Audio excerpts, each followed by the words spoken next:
My lords, our telepaths have been hard at work documenting every vision we've encountered so far while exploring the Shroud. Today, we shall detail them all and try to ascertain some meaning behind them, if they have any of course. Most of the visions we've experienced have branching outcomes, and we've tested them all for you, at the expense of countless telepath lives. I've loosely categorised them for you into major patron interactions, technology gains, and minor patron interactions. We'll start with the ones that address the major patrons, and we'll begin with fleeting impressions. In the swirling blackness, distant shadows take fleeting forms before receding back into nothingness. An obscure cacophony of voices rant unintelligibly. Lights flicker and fade, spots of heat swell and subside. There is motion. Something spins. Is it us that moves? Or is it the Shroud? A presence nears, approaching somehow from every direction all at once. Then a voice. What do you see? It is here that there are several options. Option A, we see a world that burns, to which the response. A weight shifts, the voice returns. Good, it responds.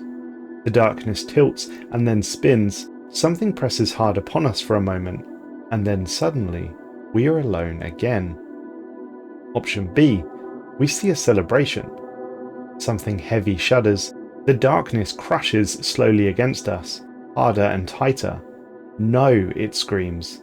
The nothingness tilts, then spins, and suddenly we are left alone again. Option C, we are unsure. Weakness is the only response. The nothingness tilts, then spins, and suddenly we are left alone. I believe that this vision represents the Eater of Worlds testing you, and this is your first foray into its realm. Your answer will determine whether or not it deems you worthy of further attunement. If you wish to increase your attunement with the Eater of Worlds, then I would suggest picking the option, we see a world that burns, as this will increase your attunement with the Eater. The second option will decrease it, and the third option is more neutral, but what this will do is decrease the recovery time of your telepaths, allowing you to re-enter the Shroud and perhaps meet another patron that much quicker. The second vision, Salivating Hunger. The fetid stench of viscera floods our senses. Images, writhing and snarling with ravenous fury, begin to emerge from the depths of the Shroud. The feral cries of malnourished beasts echo. We feel their hunger. Then their salivating maws become our own. Silhouettes appear before us. Panicked livestock, prey, tantalizingly close. The gnawing ache grows unbearable. Our senses twist, pulling tighter as the hunger consumes us. Are those screams of that of our quarry? Or from within? The shackles that bind us tighten, fracturing as a voice coils through the torment, screeching, shatter your bonds. Two options are available to us. The first, A, is break the chains and consume the prey. If you do this, you'll gain a random combat-focused boon from the Shroud. The second is to resist the hunger and quieten the mind. Should you do this, the chains hold fast, the voice seethes with rage as you filter its influence, quieting your mind as you attempt to resume control. Weak, feckless, it spits at you. The hunger will fade, leaving a lingering resentment that dissipates within the Shroud. This vision is another test from the Eater of Worlds. Should you choose the first option, you will have a chance at being gifted a random combat boon, and your attunement with the Eater will increase. Choose option 2, and you will anger the Eater of Worlds, as it is disgusted by your weakness. This will of course decrease your attunement. Vision 3, the Sacrificial Feast. From the abyss, a voice, resonant, coarse, and saturated with malice. It calls out to us, feed, consume, devour. Visions erupt forth unbidden, worlds reduced to ash and silence, the wails of our citizens as their physical forms are consumed by psionic energy, satiating the voices, and our own hunger. As these sights unfold, we begin to feel another presence, urging us to show restraint and solidarity with our people, growing stronger together, but it is drowned out as the voice screams. Render their flesh unto me. As before, 2 options are available. Should you choose to consume, the cries of the devoured will resonate through both the shroud and your empire before they fall abruptly into silence. With this sacrifice, our power grows as the hunger recedes. The second option, unite, will give you the following response. We silence the voice and instead reach out in unity across the shroud, embracing our empire. A collective sigh of relief and comfort drowns out the screams of rage as the hunger deteriorates. Again, with this vision, the Eater is testing you. Option 1 will consume, or rather sacrifice, 200 of your population to the Eater of Worlds, but you will be gifted with a significant shroud boon for doing so. Option 2, and the Eater will be incredibly displeased with you, but the Cradle of Souls may take pity upon you and reward your rejection of the Eater. All of the visions we've covered so far have dealt with the Eater, but the next few will deal with the Composer. You'll sense from the language it uses how different its wants, likes and dislikes are. The first, but fourth overall, is Transient Visions. Powerful currents of psionic energy clash in the darkness. Shadows rush and fall around us, a glimmering of light pulses ahead. Suddenly, a scene is discernible for only the briefest of moments. Its shapes recede before we can grasp them, a strange presence settles around us. What did you see? Like with the Eater, 3 options are available. With option A, the response is, we saw a forest, rich with many life forms. The response that comes from this is that the silence swells, the voice returns. Excellent, it tells you. A powerful heat will surge within you and then subside as the presence departs. The second option, option B, we saw a wasteland stripped of all it had to offer. Should you choose this option, the voice will return and shout never. An extreme coldness will pool around you, then suddenly subside as the presence departs. Option C, we are unsure. The voice returns again. How uninteresting. An extreme emptiness will overcome you, then subside as the presence departs. As you may expect, the first option, option A, will please the Composer and will increase your attunement with it.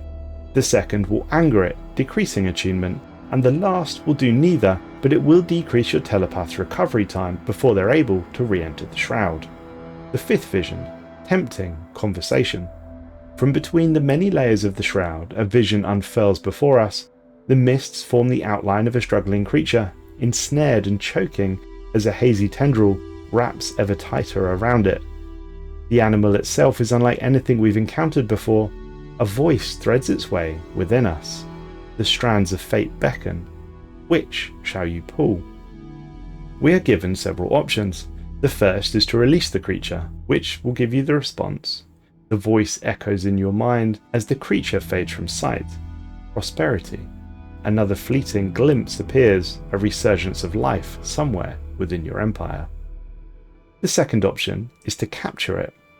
The voice recedes from your thoughts, leaving only an echoing cry that reverberates across visions of a barren landscape. Pestilence, it responds. This vision is one of the few that has a physical effect on the material realm.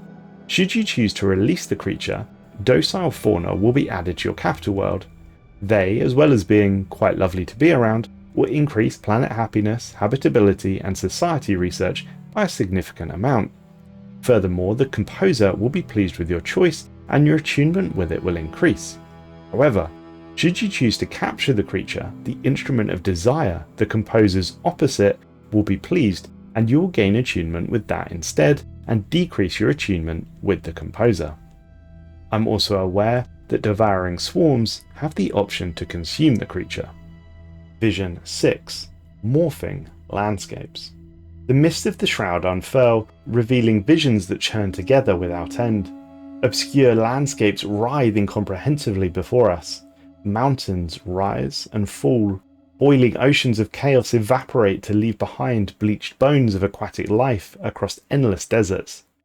Beneath forested canopies, docile creatures weave through their habitat before convulsing and mutating into bloodthirsty monstrosities. Rippling each other asunder, they engage in an unending cycle of death and rebirth. Through the chaos, a voice pierces our mind. Such disorder, entangled amongst itself. Two options are available to us. Option A, we bend nature to our will. Should you do that, you'll get the following response. We reach out, grasping at the disarray in front of us, blinding landmarks in place, forcing continents to settle. As the pieces fall together, the voice echoes. Flatness, blandness, emptiness. Should you choose option 2 and let nature's disorder flourish, the following will happen. We watch as the visions continue. The unending cycle blurs together before exploding outwards and ceasing just as quickly as it started. Energies surge throughout the endless expanse before reforming and taking on new forms. The voice echoes. Peaceful conflict, disordered unity. Choosing the first option and bending nature to your will decrease attunement with the composer, whereas letting nature flourish will increase attunement with the composer. Remember, the composer likes growth, but it also likes the environment and natural tranquility. Vision 7. Prism in the Darkness. The shroud's restless churn resolves to reveal a vast stretch of black sand. Breaking waves can be heard, but not seen. Ahead, or perhaps behind, a prism appears. A single beam of light hits it, momentarily refracting to form a murky image. Countless shadowy figures and shifting forms are briefly glimpsed, before being swallowed back into the darkness. Upon the nearby sand, a presence settles. What was shown was seen, was it not? 3 options are available to you. Option A, we saw a conference of many voices, which will give you the response. The sands shift slowly, the voice returns. Good. Harmony is the way of the universe. We feel something heavy lift until we are alone again. Option B, we saw the carnage of battle. The sands suddenly swirl with the velocity of the storm. No, let weapons rust and lay forgotten. The sandstorm will settle and the voice departs. Option C, we are unsure. The sands shift slowly. Hesitation breeds failure, and you will find yourselves alone again. This vision will be your first meeting with the Cradle of the Souls. The first option will please it, gaining attunement with it. The second option will displease it, and the third, like before, is neutral, allowing your telepaths to recover quicker should you wish to contact another patron as soon as possible. Vision 8, Shadow Brawl. The Shroud's chaotic energies writhe and surge. Shadow tendrils lash and coil, the haze turning violently upon itself. Amid this storm of psionic fury, 2 formless entities clash. They are relentless, unyielding, and drenched in rage. A foreign presence presses into our mind, invasive and vast. Those who enter must bring resolution. 2 options are available to you. The first, option A, dialogue fosters understanding. Should you choose this option, the haze will fade into itself, dissolving against the background swirl of psionic energy. The consciousness returns. Harmony is wisdom, it speaks. The shroud calms down. The second option, compromise is weakness, will give you the following outcome. With every blow landed by the haze, the seething energies around us intensify. Violence is the reward for the unthinking being. The shroud's writhing energies convulse once more.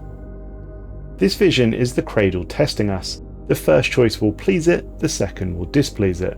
This clearly reflects the cradle's nature, that diplomacy and peace are positive things in the universe, and conflict and war is not. Vision 9, Sights Unseen. A pool of black liquid stretches out before us. Suddenly, a blurry image flickers across the surface. We glimpse a glittering peak, whose every ridge is studded with shimmering gold, before it vanishes abruptly. A voice resonates within the recess of our mind. You have seen the unseen, it asks. As we've seen before, 3 options are available this time.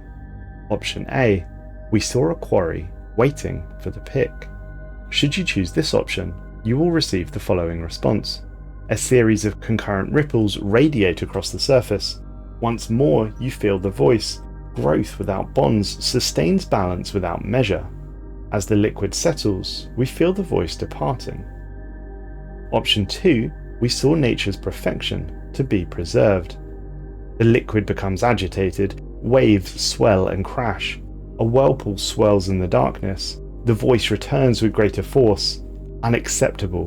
Grow and gain, grow and gain. The surface settles again, and the voice departs. Option C, we are unsure. The liquid stirs, the voice comes to us once more, conviction wavers, there is weakness in your will. As the surface settles, you hear the voice depart. As with prior visions with the other patrons, this gives us insight into the instrument of desire. The first choice will please the instrument, the second will displease it, as this is an answer that the composer would like to hear, not the instrument. The third, like before, is neutral and will allow your telepaths to recover more quickly to re-enter the shroud. Vision 10. Luminous Kernal. The haze rearranges itself before us. Incandescent energies pulsate with a sudden vigour. We see the outline of a strange arboreal form. Its immense canopy shimmers as we approach, modulating through a flurry of purples, pinks and blacks. Esconded within its base is a luminous kernel, radiating in sync with the canopy's shifting colours. A voice settles in our mind. Approach, seize, exploit. Two options are available to us. You can choose to extract it or to leave it untouched. Should you extract it, you'll get the following response. As the kernel is removed, the canopy turns dull and withers instantly away. The voice returns. Yes, spoils beget spoils. Should you choose to leave it untouched, the following will occur. A tremor passes through us. Is it this world which shakes, or us? Prosperity is purpose, to shun it is folly. This vision can result in a physical change in our galaxy. Extracting the kernel will add a significant mining deposit onto a planetary body within one of your systems, and this will reflect the instrument's happiness with you, as you will also gain attunement. The second will displease the instrument. After all, remember it covers everything. Vision 11. Fractious Cacophonies. Powerful shroud currents crash and broil amid the shroud's endless turbulence. A roaring cacophony swells and clamours for your attention. The noise is overwhelming. In this vision, we experienced each of the major patrons speak to us. The Eater said, "Cries of pain, the thunderous orchestra of battle, a rumble of devouring flames. We sense pain. To who does it belong?" The Composer, cries and calls, animalistic, wild, primal, rivers gush and winds wail, all of nature barks and howls, urgently and all at once. The Cradle, voices murmur, mumble, exclaim and declare, myriad intonations, syllables and sounds, multitudinous languages chatter at once. And the instrument, drills bore, machinery grinds, matter is loudly and forcefully transformed. All the factories of the universe blast and fire at the same time. You'll have two options available to you. Option A is to stay with it and hold on to the noise. If you do this, the crescendo will build, and you will suddenly find yourself thrust in the direction that you cannot comprehend. Finally, you'll settle back into silence. Should you choose option B, which is to turn away, you will find it is unbearable. Your minds retreat from it back into the comfort of silence. This vision is the Shroud's attempt to try and force you towards a specific entity. Choosing to stay with the noise will push you towards the entity that you're closest to, or a random one. Turning away will reduce the recovery time of your telepaths. Vision 12. Prophetic Visions. A dense gloom envelops us from all sides, pressure squeezing tighter and tighter until a hazy vista presents itself. Amid the shadowy murk, one thing catches our attention. Unmistakable. It is the flag of the Commonwealth of Man. Is this us? Depending on your attunement at this stage, you'll find that the gods will show you different things. The Eater will show you a ravaged world, the aftermath of a battle. Its victors scour the corpses and debris. The Composer will show you many worlds, rushing impossibly through time and space, united under a single empire. The cradle will show you a grand assembly, the opaque outline of many figures, listening and speaking together. The instrument will show you an optimized world, endless rows of factories and mines, no corner of its surface left untouched. You can choose to hold the vision. If you do, you'll receive a powerful boon from the respective patron. You can also choose to dispel the vision. This will give you nothing, but it will decrease the recovery time of your telepaths. Choosing to hold the vision will also increase your attunement with whichever patron showed you the vision. Vision 13. Betwixt the Void. The ethereal mists of the shroud churn and twist, dragging your consciousness deeper while our physical forms remain inert and untouched. Our psyche stretches, strained, trapped within a repeating tide. Each attempted movement collapses upon itself, the tension tightening, vice-like in its grip. You see past yourself, your body seals within a cascading tesseract beyond your physical comprehension. As the tension becomes unendurable, your forms threaten to dissolve into the void. A voice gouges through the entrapment. The gods once again speak to us. The Eater tells us to devour, to consume the endless void. The Composer tells us to outgrow the confines of recursive infinity. The Cradle suggests we embrace eternity. All is one. The instrument suggests we indulge the limitless potential. The words resonate within us, their momentum builds, and we sense a way to quell the disturbance that threatens to tear us asunder, if only we choose to submit. Should you choose to submit, the voice will swell, guiding your actions, forcing your thoughts beyond our limited comprehension. The cycle will continue, tightening on you, pulling you further in before it shatters against your psyche. You will break through the recursion, guided by your supplementation to the higher powers of the shroud. However, you'll find not all of us remain. Our president is no longer with us. The voice returns, stating, "They shall be remade." Should you submit to this request, you'll find that one of your leaders will disappear, only to return, shroud warped. The shroud trembles, faint distortions rippling throughout our minds. As the familiar presence emerges, it stirs at the edge of our perception, whispering echoes beyond our auditory limits. Our leader returns to us, phasing through the ineffable mists as they shift into their familiar form. Distant, but whole. Remade by the shroud, they appear eager to return to duty. Resist this, and nothing will happen, but your patrons will be most disappointed in you.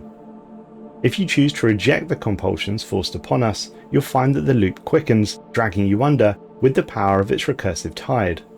Once you cease struggling, the tension no longer threatens to break you apart. Instead, you are subsumed, allowing you to fleetingly see beyond yourself. The voice will return, saying, "How uninteresting." Hear the voices speak in unison, disgusted by your lack of ambition. Vision 14. A Bidden Chalice. The haze of the shroud shudders, parting to reveal a chalice brimming with glistening liquid, its surface smooth and unbroken.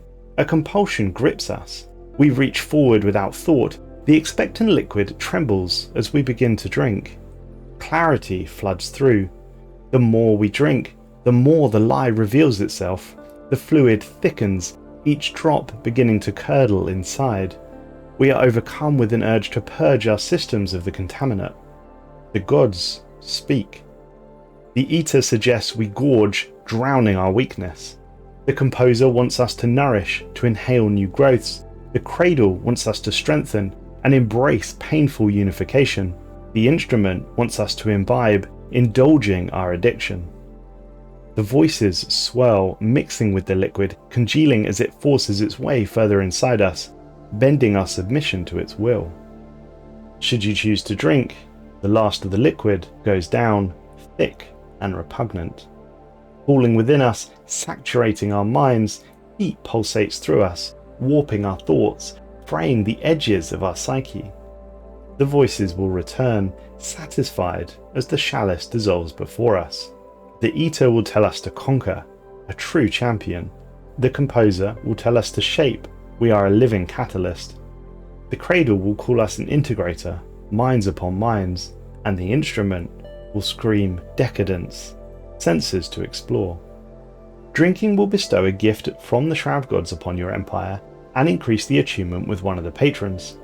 Expunging their gift, however, will cause the following. Violent convulsions rack our bodies as we reject the contamination, purging the cloying substance from within. The vile liquid splatters against the void, writhing as it disperses. The voice hisses, its words evaporating along with the filth. Weakness, the Shroud shouts back at you. Expunging has a low chance of something positive occurring, but you will decrease your attunement with a patron for doing so. After all, you really shouldn't reject their gifts. Vision 15, the canvas of changes. The Shroud contracts, folding inwards, pressing our psyche deep within a confined and resonating void. A presence looms, fluid and indistinct. Its form shifts as it opens and closes, the divide that separates us from the rest of the Shroud. Each stuttering reveal creates a cascade of visions. As before, each of the patrons has something for us. The Eater, we see worlds burn, their embers carried by the lamentations of the consumed. Each shifting visa reveals a potential feast, ready to be devoured. The Composer shows us overflowing landscapes saturated with wildlife swarming over verdant plains.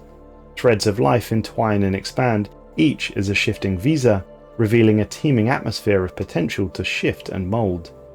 The Cradle shows us communities embracing, uplifting one another in unity at the cost of shunning those who dissent. Each shifting visa reveals a new utopia, welcoming only the faithful.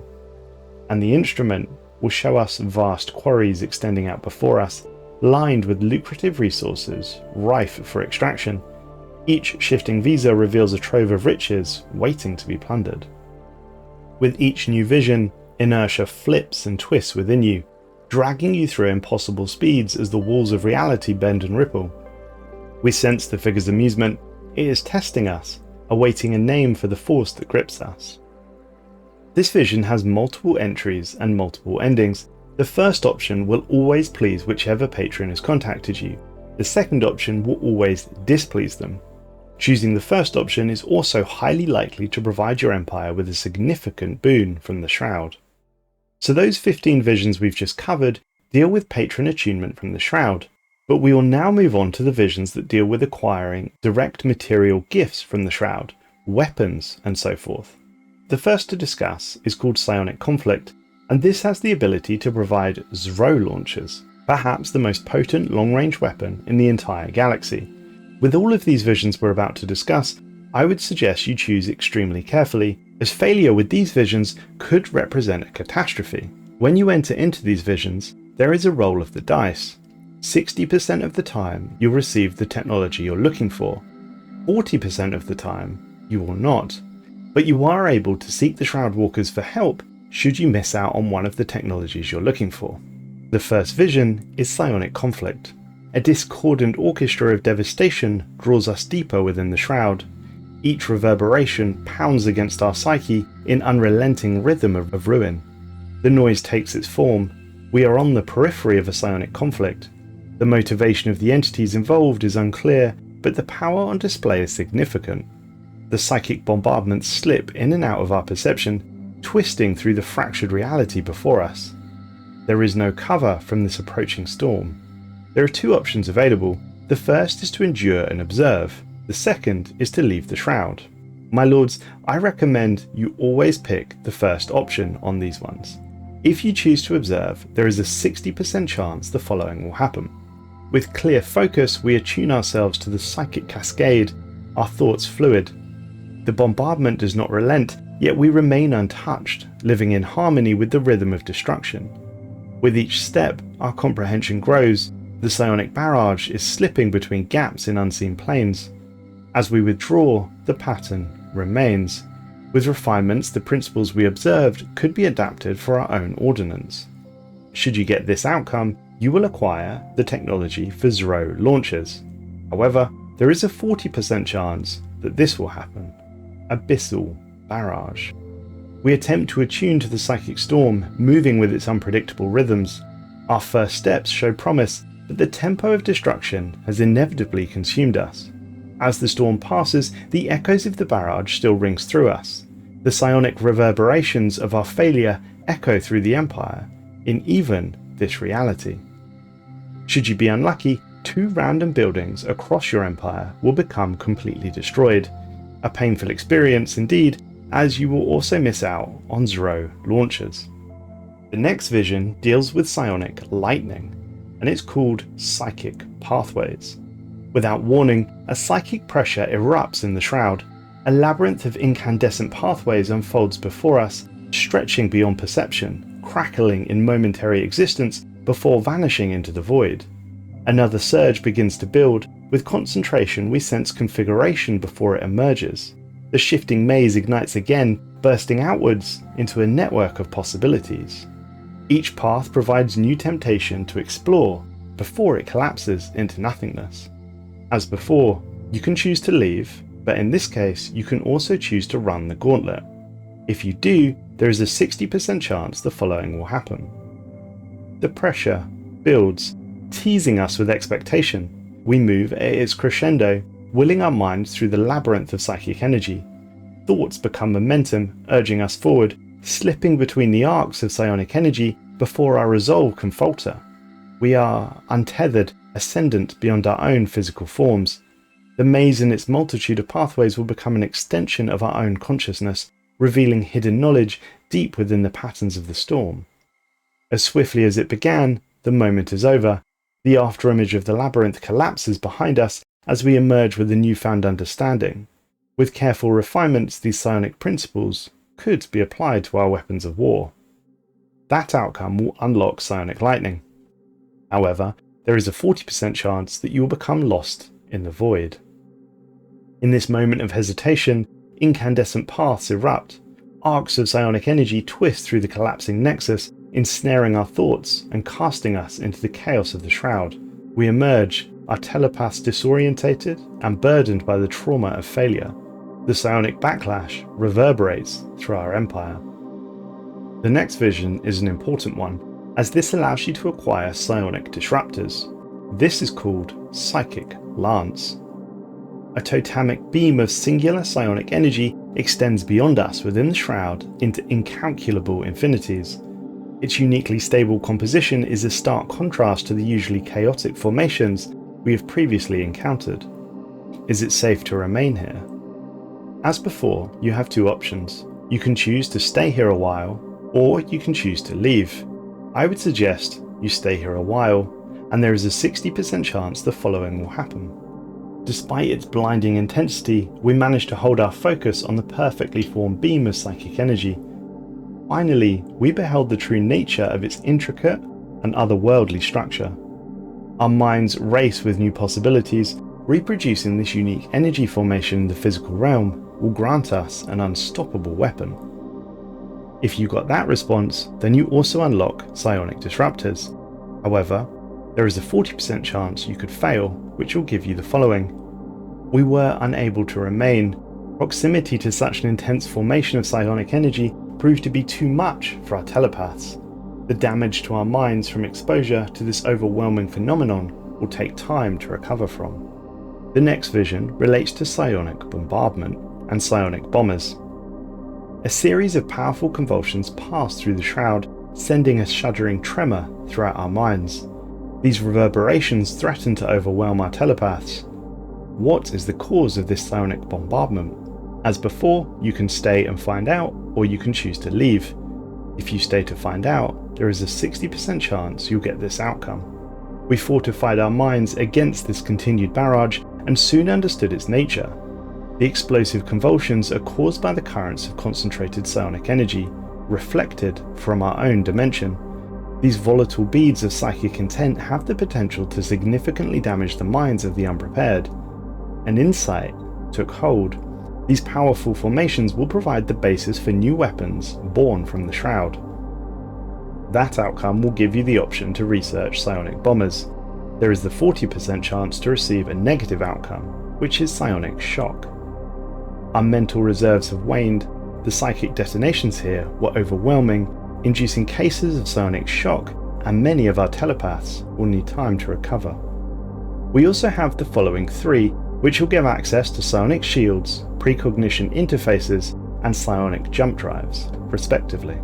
The first is simply, in one of the lower planes of the Shroud, we encountered a spirit that ensconced itself behind some sort of powerful psionic shield. It simply told us to leave. You can attempt to penetrate the shield, and if you do, there is a 60% chance you'll unlock psionic shield technology. Precognition interface can be gained from the following vision. The concept of time as we know it is alien to this part of the Shroud. What can seem like centuries here may equal mere hours or even minutes in the real world. If no one knows where to look, is it even possible to glimpse into the future? Precognition is one of the surest paths to madness for a telepath, so we must use caution. Should you choose to meditate here, there is a 60% chance you'll unlock the precognition interface technology. And finally, psionic jump drives. A small flickering star materializes inside the Shroud. It flies past at incredible speed, and for a second, it reveals itself as an alien ship of unknown configuration. Then it vanishes in a cloud of psionic energy as quickly as it appeared. Can it be? Is it possible to physically enter the Shroud and emerge somewhere else in normal space? Should you choose to linger, there is a 60% chance you'll unlock the psionic jump drive technology, and a 40% chance you'll be hit with a minus 20% sublight speed debuff for 5 years. My lords, that covers all of the visions for psionic technologies. There are 8 more visions to address, and they all interact with the minor Shroud patrons.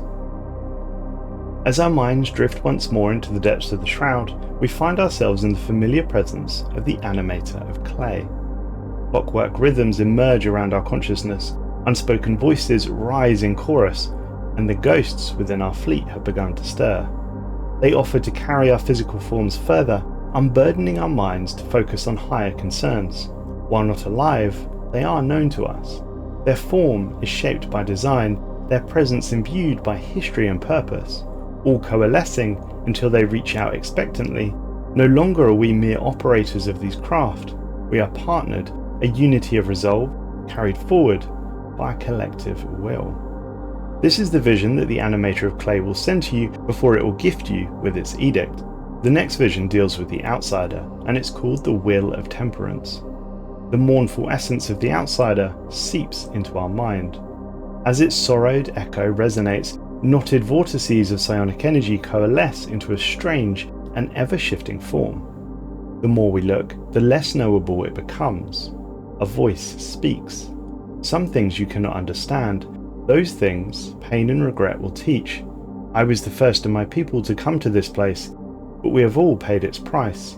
We let the Shroud destroy us. Let not our fate become yours. We instantly recognize this voice as the Zeroni. How they became here is unclear, but it is wise to heed its warnings of the Shroud's destructive power.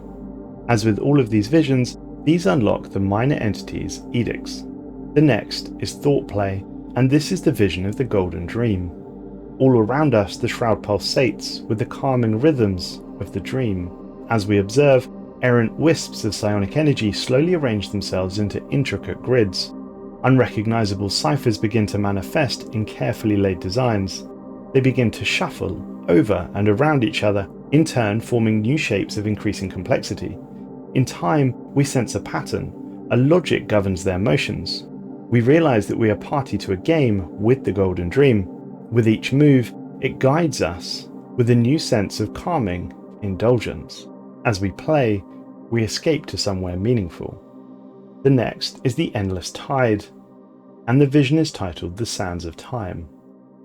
Grains of thought pass over us. We recognize the abrasive presence of the Endless Tide. It ebbs and flows, eroding all before it with eternal inevitability and redepositing anew. Re-emerging in the wake of its passing, we feel a sense of true rejuvenation. Here, we are timeless. The Pale Mountains vision is called Reform. An apex looms over our thoughts. It is the Pale Mountain itself. Our minds strain as a vision overwhelms all of our senses. We see the hazy outline of a damaged vessel before us, adrift in the void. Somewhere in our minds, the oblique pressure shifts, and the vessel begins to transform. Fissures seal, corrosion fades, and metal straightens. Slowly the legacy of its destruction is unmade. Once the ship is fully repaired, the vision ends abruptly. We are left only with a profound sensation of renewal within. It is a grand rebirth of our minds. The next vision is called the Strength of Abstination and deals with the hollow point. The serenity of the hollow point fills our mind with its silence. A vision stretches languidly into our senses. We observe eons of strife raveling in an instant, civilizations crumbling, histories erased, statues of long-dead tyrants buried by time. The wisdom of the hollow point is quiet in the strength of abstination. Conflicts rise and fall, yet we remain. This detachment imbues our leaders with newfound longevity, liberated from the corrosive toxicity of mortal grievances. We yet live. The Vacant Throne has the vision titled Chaos into Order. The shroud seethes before us. An intractable presence approaches. It is the Vacant Throne. As it nears, vast and knotted, coils of raw psionic energy are suddenly tamed. The morass becomes clearer and more comprehensible. Colours bloom with newfound definition. Symmetry, logic, and structure are imposed. Something forms within the deepest recesses of your mind. A far-reaching desire for order. Shun chaos, embrace order, it commands. And finally, we have the Black River, with infinite acceleration. An impossible mental acceleration overwhelms our senses. We recognize the presence of the Black River. We rush with incomprehensible speed towards a finality we do not yet fully grasp. It is the boundary between everything and nothing, the separation of what has always been and will never be, the limit beyond which no natural law can extend. Finally, as we return to ourselves, we are left with a new notion of what it means to truly move. Have we seen the edge of the universe? That rounds up my comprehensive review of all of the Shroud visions. I hope you enjoyed it. If you want to hear more about the Shroud, I suggest you click the video on screen now.